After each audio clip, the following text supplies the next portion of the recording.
जाति धर्म के साथ अन्याय होता है, सुशील पासी की टीम वहां खड़ी हो जाती है।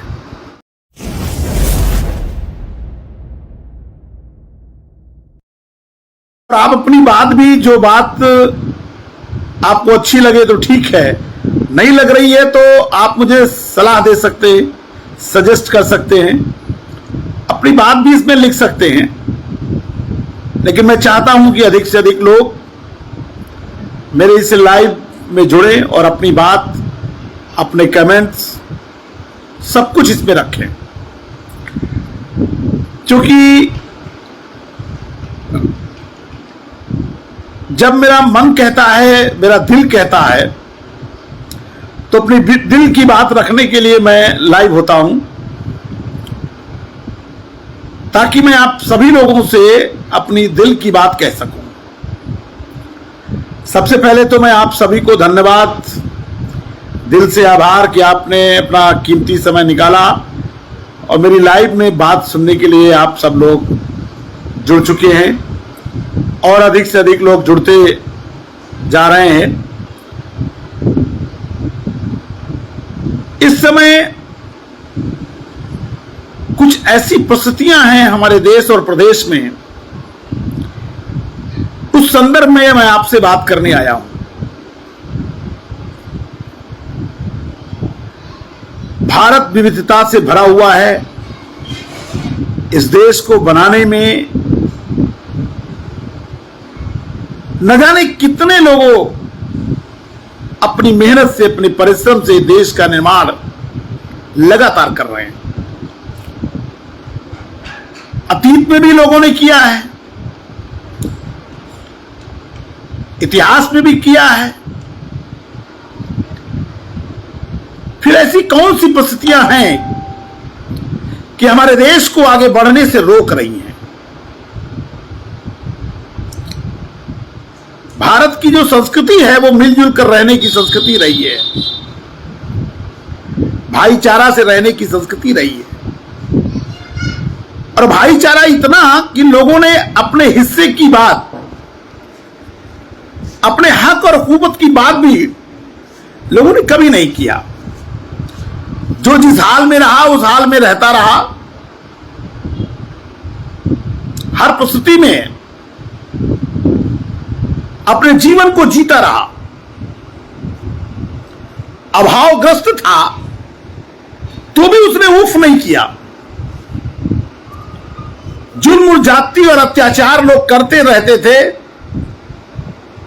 लेकिन ये हिंदुस्तान का रहने वाला व्यक्ति जो विभिन्न जाति, विभिन्न धर्मों में, विभिन्न मान्यताओं में, विभिन्न संस्कृतियों में विभाजित है,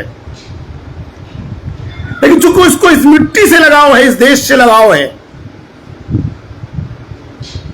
इसलिए उसने कभी भी इस देश के हित के अलावा उसने कुछ नहीं सोचा। कभी नहीं सोचा कि हम गरीब क्यों हैं, लाचार क्यों हैं, हम पर ये जुल्म क्यों होता है, क्यों अत्याचार होता है। लेकिन समय समय पर इन परिस्थितियों की खिलाफत करने के लिए बहुत सारे महानायक आए, महापुरुष आए, जिन्होंने इस देश को समझाने की कोशिश की और संस्कृति को समझने की कोशिश की। इस देश में मिलजुल कर रहने से ही देश की तरक्की हो सकती है। बिना मिलजुल के नहीं रहने से हम आगे नहीं बढ़ सकते। लेकिन फिर भी ये देश हजारों साल तक गुलाम रहा और ये गुलामी किस लिए हुई ये सब जानते। इतिहास का पन्ना पन्ना एक एक व्यक्ति जानता है ये हजारों साल तक गुलाम क्यों रहा। दूसरे का शासन भी बर्दाश्त कर लेते, लेकिन भाई को भाई कहने के लिए तैयार नहीं होते। हम एक ही बात जानते हैं और जिसके लिए हमने अपने जीवन को जीने का प्रयास किया। हम कोई वादी हो या ना हो, हम संविधानवादी पहले हैं। हम अपने आप को संविधानवादी मानते हैं। जो संविधान को मानते हैं वो संविधानवादी हैं और हम सबसे पहले संविधानवादी हैं। क्यों? क्योंकि संविधान हमको हक देता है, अधिकार देता है, हमें एहसास कराता है ये देश हमारा है। हम पर कोई जुल्म नहीं कर सकता, अत्याचार नहीं कर सकता, क्योंकि इस देश की में हमने कुर्बानी दी है। और कुर्बानी किसी एक जाति, एक मजहब, एक धर्म ने नहीं दिया है। अगर मुगलों से लड़ना रहा तो भी हम लड़े हैं, और 1857 की लड़ाई को भी हमने लड़ा है। वीरांगना उदा देवी पासी का इतिहास, ये हिंदुस्तान का इतिहास जानता हो या ना जानता हो, लेकिन विश्व के इतिहास के पन्ने में दर्ज है।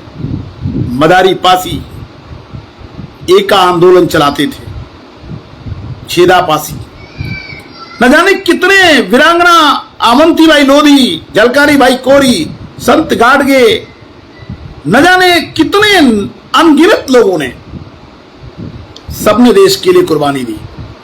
महाराणा प्रताप ने भी कुर्बानी दी है, हर जात के मजहब ने दिया।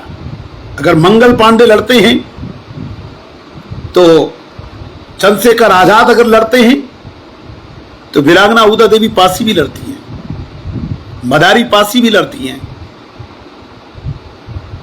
जनरल डायर को खत्म करने के लिए शपथ लेता है कोई और नहीं, उधम सिंह लेते हैं।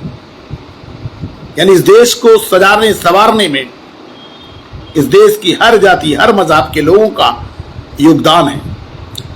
जब बनाया सबने है तो मिलकर ही तो देश चलाएंगे ना। जब सबकी हिस्सेदारी है, सबकी भागीदारी है इसके निर्माण में, और ऐसा कोई काम है जो जिसको हर जाति, हर मजहब के लोग ना करते हो, तो अगर हर जाति, हर मजहब के लोग इस देश को सजाने और संवारने का काम करते हैं तो जिम्मेदारी भी बनती है देश को चलाने वालों की कि सबकी हिस्सेदारी सब में हो। शासन प्रशासन में सब जगह हमारी हिस्सेदारी हो, भागीदारी हो, लेकिन प्रायः देखा यह जा रहा है जब जिसकी सरकार बनती है उसको लगता हमने अकेले सरकार बना ली। जिस जाति का मुख्यमंत्री बन जाता है उस जात के लोगों को यह लगने लगता है कि हमारा मुख्यमंत्री है, वो पूरे उत्तर प्रदेश का मुख्यमंत्री नहीं होता क्या। और यह प्रायः कई सरकारों में देखा गया। जब भी कोई सरकार बनती है उसको यह गलतफहमी हो जाती है कि वो केवल हमने सरकार बनाई है। सरकार आम जनता बनाती है, सभी जाति धर्म के लोग मिलकर बनाते हैं, तो अधिकार भी सबका बराबर होता है। लेकिन मैं समझता हूं कि ये दौर ऐसा चल रहा है तो नौजवानों को, छात्रों की सबसे बड़ी भूमिका है। ये देश नफरत से कभी नहीं चल सकता। ये देश कभी नफरत से नहीं चलेगा, प्रेम से चलेगा, मोहब्बत से चलेगा, भाईचारे से चलेगा। एक जाति दूसरे जाति से अगर घृणा करेगी, एक धर्म दूसरे धर्म से अगर घृणा करेगा, ये देश नहीं चल सकता है। इसलिए मैं सभी साथियों से कहना चाहता हूं, व्यक्ति से घृणा करो, उसकी जाति से नहीं। व्यक्ति बुरा हो सकता है,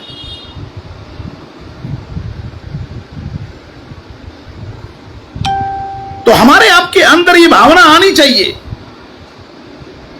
कि हम लोग किसी भी उन्माद में नहीं रहेंगे। हम देश के निर्माण में अपना भूमिका पहले भी अदा किए हैं और आगे भी अदा करेंगे। इसलिए मैं बार बार कहता हूं, हम संविधानवादी हैं, हम संविधान पर चलने वाले लोग हैं। संविधान की रक्षा करने के लिए हम तैयार हैं, और संविधान के जब रक्षा करेंगे तो संविधान बचाओ और नफरत भगाओ, इस संकल्प के साथ हम अगला कदम बढ़ाने का काम करेंगे। जहां तक सवाल है शासन प्रशासन का, मैं उनको भी धन्यवाद दूंगा, लेकिन मैं उनसे बड़े साफ शब्दों में कहना चाहता हूं, यह देश सबका है। किसी को यह नहीं लगना चाहिए कि उसकी बात सुनी जा रही है और किसी की बात नहीं सुनी जा रही है। अहंकार से देश नहीं चलता है, घमंड से देश नहीं चलता है, कुशासन से देश नहीं चलता है। जगतपुर की घटना शर्मसार करने वाली घटना है। आना चाहिए थे हर जाति मजहब के लोगों को और बढ़ चढ़ करके उस बच्चे की मदद करने के लिए बढ़ना चाहिए था। लेकिन जब कोई नहीं आया तो क्या उनके अपने लोग भी उसको बचाने के लिए नहीं जा सकते? कोई अपने अपराधी को बचाने के लिए उन्माद में आ सकता है और कोई इस अभागे बच्चे पर जिसका पिता नहीं है, उसकी कोई सुनने वाला नहीं है। ये कोई राजनीतिक लड़ाई नहीं है, ये सामाजिक लड़ाई है, ये सामाजिक आंदोलन है कि जब भी किसी समाज के किसी वर्ग पर जुल्म होगा, अत्याचार होगा, लोग खड़े होंगे। और मेरा अपना व्यक्तिगत मानना है, जो कमजोर के साथ खड़ा होता है वही बड़ा होता है। बड़ा वो नहीं होता है जिसको आप बड़ा मानते हो, बड़ा वो होता है जो कमजोर के साथ खड़ा होता है, जो सबसे कमजोर है, लाचार है, जिसकी अपनी कोई आवाज नहीं है, जिसका कोई सुनने वाला नहीं होता। सरकारें उनके लिए बनती हैं। धन पशुओं के लिए सरकारें कोई भी हो, उनके ऊपर कोई फर्क नहीं पड़ता है। हम इसे इसीलिए कलयुग नहीं कहते, इसे धन युग कहते हैं। ये धन युग है। इस धन के बलबूते लोग टिकट ले आते हैं, धन के बलबूते लोग चुनाव जीत जाते हैं, धन के बलबूते लोग लोकतंत्र चला रहे हैं, धन के बलबूते लोग चुनावों में धन का प्रदर्शन करते हैं और लोकतंत्र को अपनी विजय बता रहे हैं। मैं नहीं मानता, मैं इसको कलयुग नहीं, इसको धनयुग कहता हूं। पैसे के दम पर सरकारें चलती हैं, चलाई जा रही हैं। तो सरकार किसके लिए होती है? उस सबसे ज्यादा कमजोर वर्ग के लिए होती है, जो अपनी बात थाने पे नहीं कह सकता, अपनी एफआईआर नहीं लिखा सकता।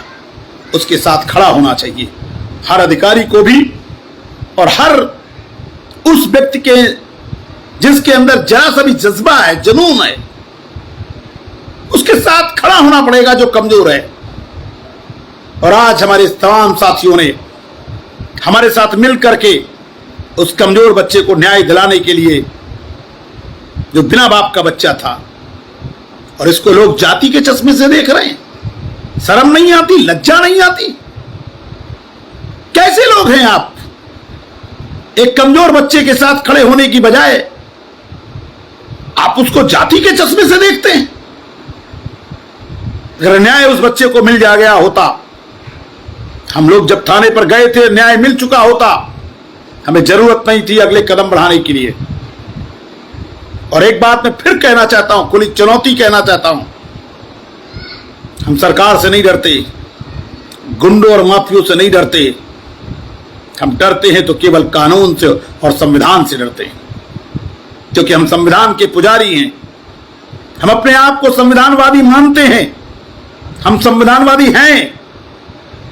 और एक भी उदाहरण उत्तर प्रदेश में दिखा दोगे कि दबे कुचले झुग्गी झोपड़ी के लोगों के रहने वाले लोगों ने कभी किसी के ऊपर जुल्म और अत्याचार, इस तरह की सर्वनाक घटना की हो?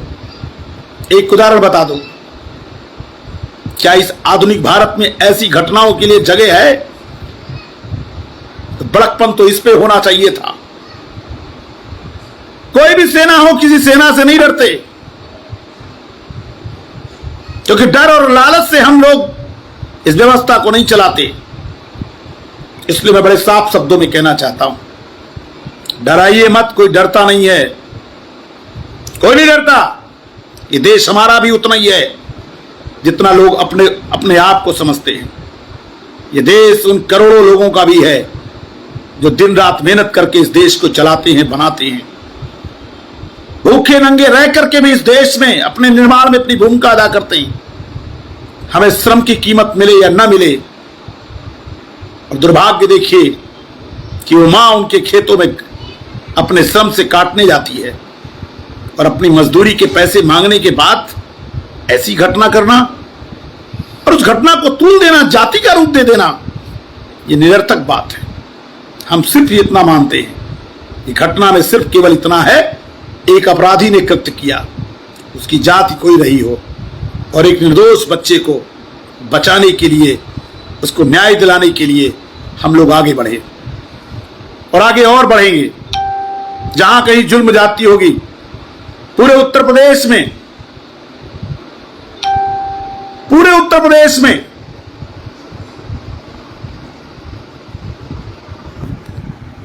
प्रदेश में जहां भी जाना पड़ेगा हम जाएंगे, हर अन्याय के खिलाफ बोलेंगे। ये हमारा वादा है। इसलिए आपसे कहना चाहते हैं, और ये एक जाति के लिए नहीं, इस देश में जब भी किसी के ऊपर जुल्म और ज्यादती होगी, सरकार अपना काम करती है तो ठीक है, नेता अपना काम करेंगे तो ठीक है, और नहीं करेंगे तो समाज स्वतः खड़ा होगा।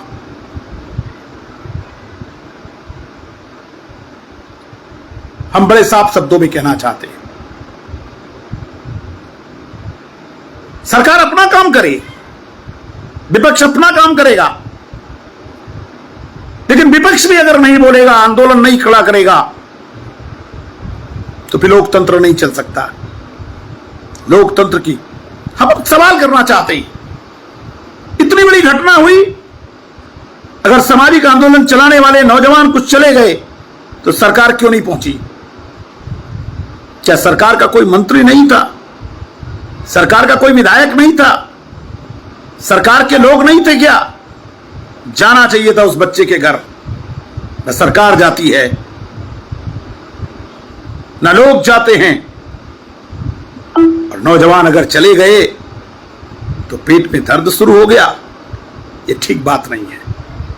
इसलिए मैं आपसे कहना चाहता हूं, अन्याय के खिलाफ खड़ा होना ये हमारा आपका पहला धर्म होता बनता है। और मैं किसी भी जाति धर्म के साथ अन्याय होता है, सुशील पासी की टीम वहां खड़ी हो जाती है। हमारा अपना भी कोई जुल्म जाति करेगा तो हम उसके साथ नहीं खड़े होंगे, हम उसके विरोध में खड़े होंगे, क्योंकि जुल्म और अपराध और अन्याय की कोई जगह नहीं होती है लोकतंत्र में और संविधान में। इसलिए मैं बड़े साफ शब्दों में कहना चाहता हूं, इस देश को बनाने में अगर सबकी भूमिका है तो सबका हक बनता है, सबको बराबरी का हक दिया जाए। आप कैसी सोच रखते हैं कि बड़ी वाली कुर्सी आप ले लेंगे और दूसरे को स्टूल पे बैठा देंगे और सोचते हैं कि किसी को आभास भी नहीं होगा, और आप स्टूल भी ना दें और पर जुल्म करने लगेंगे, लोग बर्दाश्त कर लेंगे? कैसी सोच रखते हैं? इसलिए मैं आपसे कहना चाहता हूं, ये जुल्म और जाति की ऐसी कहानी है जो हमने तो नहीं देखी थी, हमारे दादा परदादाओं ने देखी होगी। मैंने अपने जीवन काल में ऐसी घटना नहीं देखी। जुल्म जाति का अंत करना यही राजनीति का पहला उद्देश्य है। राजनीति कोई धंधा नहीं है जो सदैव लाभ के लिए हो। राजनीति का पहला धर्म है हम अपने लोगों की गरीब, कमजोर, लाचार, किसान, मजदूर, बेरोजगार, उनकी सुरक्षा कर सके। इसमें जाति नहीं आती है, इसको जाति के चश्मे से नहीं देखना चाहिए, क्योंकि मेरे साथ तो हर जाति मजहब के लोग जुड़े हुए हैं, मेरी मदद करते हैं, हर वर्ग के लोग मेरी मदद करते हैं, सहयोग भी करते हैं। और चुनाव तो केवल मैं इसलिए नहीं जीत पाता कि जिसकी लहर होती है उधर से चुनाव नहीं लड़ता हूं। मैं चुनाव उधर लड़ता हूं जिधर जरूरत होती है। इसलिए आपसे कहना चाहता हूं, चुनाव जरूर हार जाता हूं, हिम्मत नहीं हारता। चुनाव हारने के बाद भी मैं अपना हौसला कभी नहीं हारता। पूरे हौसले के साथ, पूरी हिम्मत के साथ, अंतिम सांस तक, जो सबसे कमजोर है, लाचार है, वो किसी भी जाति धर्म का हो, उसके साथ अगर जुल्म और अत्याचार, अन्याय होगा तो सुशील पासी वहां खड़ा नजर आएगा। और शासन प्रशासन से भी मैं अनुरोध करूंगा, किसी के बहकावे में मत आइएगा। जो न्यायोचित हो, संविधानविद हो, वही आपको करना चाहिए। और मैं अपने साथियों से भी कहना चाहता हूं, भाईचारे को बनाना भी हमारी आपकी जिम्मेदारी बनती है। एक घटना हो गई, गलत करने वाले को सजा मिल गई, कानून ने अपना काम करना शुरू कर दिया, न्यायपालिका अपनी भूमिका अदा करेगी, लेकिन हमें केवल एक ही घटना को लेकर के हमको इसका रूप नहीं देना है, भाईचारा भी बना के रखना है। लेकिन अगर कोई भाईचारा को तोड़ने का काम करेगा, लाचार करने का काम करेगा, शासन प्रशासन से मिलकर के हमारे लोगों को, गरीब कमजोर लाचार लोगों को डराने की कोशिश करेगा, तो मैं बड़े साफ शब्दों में कहना चाहता हूं, हम डरने वाले लोग नहीं हैं, हम डर कर काम नहीं करते। हमारे दादा परदादाओं ने कभी डर कर काम नहीं किया, हम हर लड़ाई लड़े हैं। लड़ना हमारी जिंदगी का, हमारे लोगों का मकसद होता है। हम लड़ते लड़ते ही तो संघर्ष करते रहे हैं। इसलिए मैं आपसे कहना चाहता हूं कि सभी लोग आपस में भाईचारा बनावें और कोई भी वीडियो ऐसा ना डालें जिससे किसी की भावना को क्षति पहुंचती हो। मैं आपसे अनुरोध करूंगा, अगर आप जरा सा भी हमें आप मानते हैं, स्वीकार करते हैं, हमारी बातों पर विश्वास करते हैं, तो मैं आपसे भी कहना चाहूंगा कि हमें व्यक्ति से लड़ना है, किसी भावना से नहीं लड़ना है। हम जुर्म जाति के खिलाफ हैं, हम किसी के खिलाफ नहीं हैं। तो हम कोई ऐसा वीडियो भी नहीं डालना चाहते, ना आपको डालना चाहिए जिससे किसी की भावना को आहत हो जाए। बड़ी लड़ाई है, मिलकर लड़नी होगी, पूरे उत्तर प्रदेश में लड़ना होगा।